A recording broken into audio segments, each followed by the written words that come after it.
Welcome to Module 10, Part 1B, Exceptionalities. We're going to be taking a look at perspectives with respect to historical antecedents, attitudes in society, some of the laws that are in place, a look at what an IEP is, and other important information.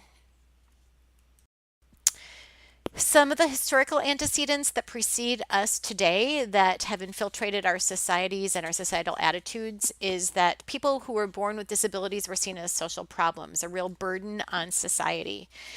They were shunned to hospitals, asylums, and colonies.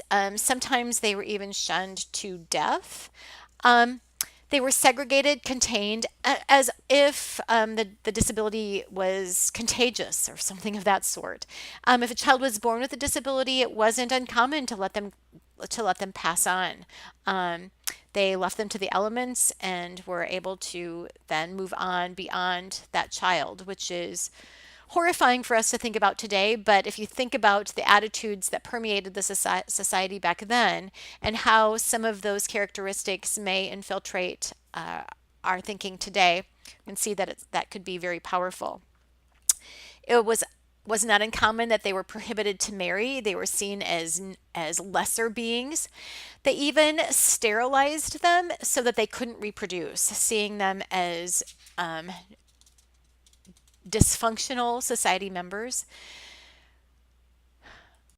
We also had a mindset in our society about who the disabled were or are, that didn't really have a sexuality, that they weren't seen as being sexual beings. And if they were, that was seen as filthy or dirty. And then, as I stated earlier, they were sterilized. There's an idea about physical beauty. And when you hear the talk about from Amy Mullins, she will bring that up about how she doesn't look disabled because she's beautiful. So how could she be disabled? Oh, the mindset about disabled. There's seldom a superhero. Um, it's not uncommon, unfortunately, even today, for us to see children or people who have disabilities as being invisible, or having multiple disabilities, even if there's one. Let me just use this quick example. I have a good friend who is in a wheelchair, and when we've gone shopping and we go to the checkout counter and he has his items, it's not uncommon for the checkout person to either talk to me if I'm with him or to yell like he can't hear. And one of his cute little responses is, I can't walk, but I can hear, so you don't need to yell. Or he will say, I can talk for myself. My legs don't work, but my mouth does. But it's not uncommon, unfortunately, for them to be seen as invisible. They're missing a pride. There's not a sense of camaraderie when we see within ethnic groups or within even our sexual groups, our sexual orientation groups. There's a sense of pride. The attitude in our society about those who are disabled is that it's okay as long as they do what they're told to do, as long as they maintain the described rule. Don't let them deviate from that. And that's so you can see that the tolerated behavior is probably limited. And two really powerful attitudes are that they're inferior and objectified.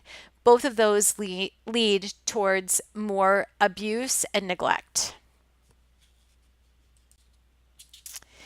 Here's some of the laws. The first that I want to talk about is the 504. The 504 plan falls under the regular education. The next couple of slides describe this section 504 more thoroughly.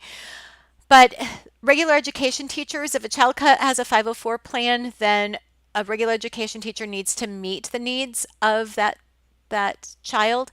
It's not a special education teacher that holds the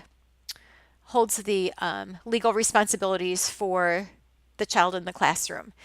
Some of the major life activities that fall under the impairment for a 504 is caring for themselves, performing manual tasks, walking, seeing, hearing, speaking, breathing, learning, and working. And again, this is under regular education management. The Public Law 94-142 was put into effect that all people deserve an education, and a free and appropriate education for all children and all children with disabilities. There were safeguards put in place to protect the rights of the students and their parents, and they were to be put in the least restrictive environment. And the least restrictive environment is that which allows the child to be placed in the classroom that's going to best meet his needs. For instance, these are pseudonyms, but I'll use them. So I had two students in my class when I was teaching 7th grade, and I'll call one Jeremy and one Tony. Jeremy and Tony both were in wheelchairs. Jeremy had severe complications. He was born very early. He had difficulty swallowing. He would need to be fed through tubes. Cognitively, as he was a 7th grader by age, but cognitively he was right around the age of 2 or 3. He needed to have an aide with him all the time. Tony, also in a wheelchair, was born with spina bifida, and Tony was cognitively age appropriately. He had academically was able to hold his own. He did not have any mental or academic delay. Both of those boys were in my class at the same time. The least restrictive environment allowed both Jeremy and Tony to be in the classroom. Jeremy was in the classroom for an opportunity for him to have some social interactions with the students. At that time, I was teaching a concept class that involved some basic skills, study skills, and life skills. And so it made sense that he was in the class to have an opportunity to meet other students and to be with them for that hour.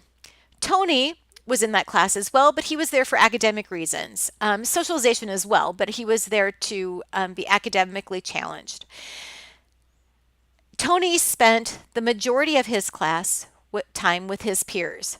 The only time he was not with the regular education peers was when he was in PE, and he had an adaptive PE.